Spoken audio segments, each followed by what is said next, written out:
All right, we are here for a really exciting episode of Do This, Not That. And I'm going to tell you who Andrew Kordek is. But first, let me just say hi, Andrew Kordek. Thank you for being here. Thanks, Jay. It's great to be here. All right, let me tell you, everybody, who you're listening to and staring at. And I'm about to embarrass Andrew. And I'll tell you why. And I'm not blowing smoke because he's here. But if I made a Mount Rushmore of email experts, Andrew would be on that Mount Rushmore. He has been doing this for a billion years. And put aside what he does today, if you ever wondered how did like Groupon, for example, become this crazy big thing that was all driven by email, and we all were getting like trampoline park coupons. Who is the guy behind that entire massive email strategy? That's Andrew. And when Sears was Sears, he was running all the email. And then he had an agency called Trendline Interactive, which I loved what they did because it was always against the grain about email. And today, he's like the vice president of everything important at a platform called iPost for sending email and whatnot. And it happens to be one of the platforms that my company uses. And I think it's fantastic. So I'm super excited for Andrew to be here. So there you go, Andrew. I told you I'd try to embarrass you a little bit. Well, thanks, Jay. That's very humbling. I've always considered myself to be a student in email marketing, and I continue to learn about things every day. And I've been doing this for a zillion years. And it's funny, I do what I love, and I love what I do. And so it's really awesome to sort of even speak to you because you're sort of a legend in this industry too. So we're gonna have some fun today. A Um, you hundred know, percent. Well, so there's one topic that I think we agree on, but maybe not, and we'll see. And that is, I think a lot of marketers out there, they get nervous that they're sending too many emails. That maybe that's the cause of why things aren't performing, that they're sending too much. What camp do you live in? You should be sending more, sending less. What's your vibe? So I have a saying, and it's a little confusing. So I'll preface that. It's called "send more emails, not email." And there's this fine line. We hear lots of arguments in the industry about what's the ideal frequency, and then you have people who talk about sending more, sending less, and there really is no ideal frequency, or everybody would have figured it out. What I mean by send more emails and not email is we're to the stage in the world today where people want more emails that are very targeted, personalized, whatever we want to call it, to them. So you have to figure out that fine balance of, instead of sending more email, like millions and millions, or 5 times or 10 times a week, or whatever the case is, figure out an email or emails that are very much more targeted to get better engagement. So it's all about behavioral, a trigger, using transactional emails the right way. It's not about, and I'll say this from an ESP's perspective, yeah, sure, we want to have volume, but I think there's this fine line of understanding when enough is enough. So you really want to kind of put together a strategy, maybe it's 1 or 2 emails, nothing huge. Don't feel like you got to blow it out of the water, but send very focused emails rather than just a ton of email, if that makes any sense. So you have two populations of people, though. You have your engaged population who really dig what Yep. you're sending, and then you're non-engaged. And, Yeah. and how do you look at frequency to the different populations of people? Well, first of all, everyone starts out as being engaged and they get Right. disengaged over a period of time for whatever reason. We can talk about that in a separate podcast. What marketers have to do is they have to understand the inflection point. What point do people get to the point where they become unengaged? Is it offer after offer? Is it 2 weeks? Is it 1 week? We knew at Groupon, just as an example, if they didn't buy a Groupon like within the first 2 or 3 weeks, they're never going to buy a Groupon. If we start to see engagement rates go down, then what we need to do is instill re-engagement. I call it intervention, early intervention, midterm intervention. So you have to find that balance. You have to know what happens, or when does it happen, before they stay engaged or that they become unengaged. But you can't layer what your email is telling you. Are they visiting your site? Are you looking at data points outside of email to say, yeah, they may not be clicking through on an email, but they're coming to your site and they're engaging with your brand? That's a hard thing to do, but try to take it in baby steps. So again, it boils down to how do you define unengagement versus engaged? And that varies across all different industries. So I know we're going a little deep on this, but I'm curious Yeah. because you said something that I think that most marketers don't think about, which is I think a lot of marketers, when they're talking about email, like, oh, let's grab everybody who hasn't opened or clicked in 6 months, in 12 months, 18 Yeah. months. And they have Yeah. these very kind of standard, far out there, non-engaged periods, whatever. It Yeah. sounds like what you were saying that if you don't see engagement after for a certain amount of weeks or first 30 days or whatever, it's a much shorter window that you have to start to react. Is that accurate? Yeah, everybody stop drawing a line in the sand and saying we're going to pull somebody's not engaged if they haven't opened or clicked or done anything in 6 months or 3 months or whatever. You can't just draw that line in the sand that everybody has drawn and says that that means they're unengaged. You have to learn early and often. And it also depends upon the industry that you're in. Like I use the example cruise lines. Cruise lines are awesome, but I'm not going to buy a cruise 14 times a year or even 3 times a year. I might buy a cruise every other year. So you kind of have to look at the industry that you're in and determine what does that mean to fall off the engagement wagon. Maybe you hold them out for a little while. Maybe you engage them other ways. Maybe you try to just send them feel good emails rather than offer or something over and over and over again until they become there's their atrophy that I was like, oh, another email from these guys. I don't want it.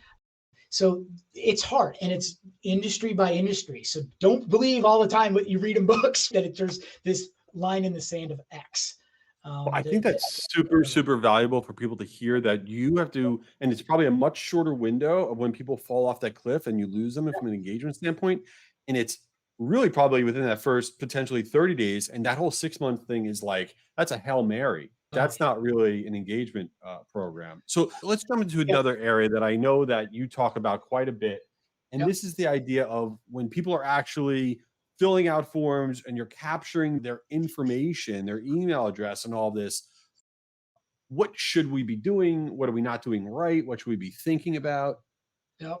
I've used this analogy before. And Jay, when you have a party at your house or when I have a party at my house and I want people to come in and have a great experience, what do? Well, hopefully we clean our house and we make sure that things are in order. Where are we going to put the coats when people come in the door? Where's the food? Where are the drinks? How are people going to flow through my house or the place that I'm having my party at? And the same way kind of happens when it comes to companies and the way that they set up how that experience comes across when someone comes in and signs up for their email program. And I often look at it and say, yes, pop-ups are great, interstitials, whatever we want to call it. But do we really believe or do we go through that promise of when we say, would you like 10% off or would you like to receive free stuff and then guilt them into giving an email address? Do we make them fill out a bunch of information? So do we actually go through the process ourselves? Do the people who want that process at the organization actually go through that process? And so I think about the experience and what I'm going to get out of it. And sometimes I go to large scale organizations and small organizations and sign up for their email. And sometimes I'm pleasantly surprised. And other times, I'm like, why do you need me to fill this out? All I want to do is this as opposed to that. So you have to sort of take a step back. And I'm one of those people that loves to learn. So I would go and stand behind somebody's back and say, you know what, go sign up right here. This is my company. Go and sign up for email. I'm not going to prompt you. I'm going to watch you do that and see how well you perform in signing up for email. And then tell me what your first experience is. And do you feel valued? Do you feel loved? Do you feel like you know what you're going to be getting? That's where it starts. Because, the whole first impression thing, right? Do we follow through on the promise or do we as an organization just treat Andrew or Jay or anybody as a number signing up? And I Go think ahead. that's so valuable to almost secret shopper yourself to go through the process. And from a basic standpoint, I would also put in there, clear out your cache or open an incognito window, go through your forms Mm-hmm. on your desktop, on a mobile device, have your significant other do it. And sadly, you will see things don't go the way that you expect them to go, you don't get the trigger email, or you get a wonky experience, or something happens, Yeah. don't rely on just all the automations that are set up and you think everything's cool, because Oh, the odds are low that you get it all right. because we're marketers. We know how it should be. We know how to sign up. We know the flow. We know what should happen. But when we have somebody that's literally a customer or a typical subscriber of us go and do it, it's a whole different experience. And Yeah, and you get super. some valuable insight when you have people do that. I love what we just went through. This Yeah. last segment, though, has nothing to do with email. It has to Yeah. do with nothing. It's called Since You Didn't Ask. And we're going to talk about randomness. So let me ask you a question. I'm looking Yeah. at you here. I see a Yeah. Notre Dame flag behind you. So that Yeah. means you're probably a Notre Dame football guy. Yep. So what is like the most embarrassing extreme version of fandom that you have done with your Notre Dame love that you have? So first of all, people either love Notre Dame or they hate Notre Dame. There's no really in between. One of the most probably embarrassing things I probably ever did was I was at a game and I was really, really close. I was actually the second row in, and I was right next to the band, and I wanted to grab a piece of grass from the turf. So I was with my dad, and I kind of leaned over and kind of did that like I was pretending to stretch or whatever. And I just wanted to get a blade of grass. Dumb, I know. Probably would have put it in a baggie or whatever. But people were looking at me like I was some crazy guy. Now I'm not that ridiculous of a fan. It was probably 15, 20 years ago, right? But yeah, that was probably my most That's super embarrassing, and you should be embarrassed, but I'm proud of you. That's a wonderful thing. So when I absolutely. was in college, to Yeah. motivate myself, I would watch the movie Rudy before every test, because Yeah. instead of studying, I would watch the movie Rudy. And if you haven't seen the movie Rudy, it's like the greatest movie of all time, about this guy who made it through Notre Dame football and all this stuff. Yeah. I know nobody cares about me, but are you like pro Rudy the movie, or are you like this was a garbage movie? No, it's a great movie. And so I would say that if I'm the one that's, let's say the TV's on, it's at night, I'm sleeping on the couch, and Rudy were to come on, you just kind of wake up and start watching the movie. Absolutely. Like you can't just flip through it and say, I'll do it another time. Like it's like anything else. You see it on, you got to start watching it. You know, it's like Shawshank Redemption. You got to watch. It's a great movie. I think it's a feel good movie, right, for anybody, whether or not you're a Notre Dame fan or not. But I think it's just one of those things about perseverance. But I have a client who tells me that and keeps reminding me every single time I'm gonna call with him. He's like, he was offside. He was a Georgia Tech. So for those of you that have watched the movie, he rushes the passer is like the last thing, and he was the last guy to be carried off the field or whatever. But he keeps saying he was offside. Well, we've learned a lot today. We've learned that Rudy Rudiker was offsides, and we're going to hold that forever. Yeah. And we learned about secret shopping. Go to our own forums, try it out for Mhm. yourself. Really think about if you're living up to the promise you're making to people. And engagement, you could fall off that cliff fast, much faster than we thought before. Andrew, do you have any parting words for our Do This Not That audience? Yeah. So whether you're new or whether you've got 10 years experience, email's hard. It's hard to do. It's easy on the surface. Don't sweat it. There's a lot of stuff that you are in charge of. Try to battle through and figure out the ones that are going to provide you the biggest return, whether it's a welcome email, whether it's automation or AI or whatever. Everybody's in the same boat. So don't freak out. Just take it easy. And if you need help with experts, ask. This community is amazing. And that's why I kind of stay in it. So I've been there. I've been there, folks. It's tough, but hang in there.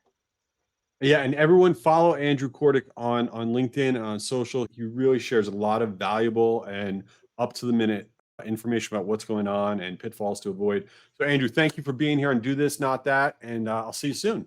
Thanks, Jay, for having me. Appreciate it.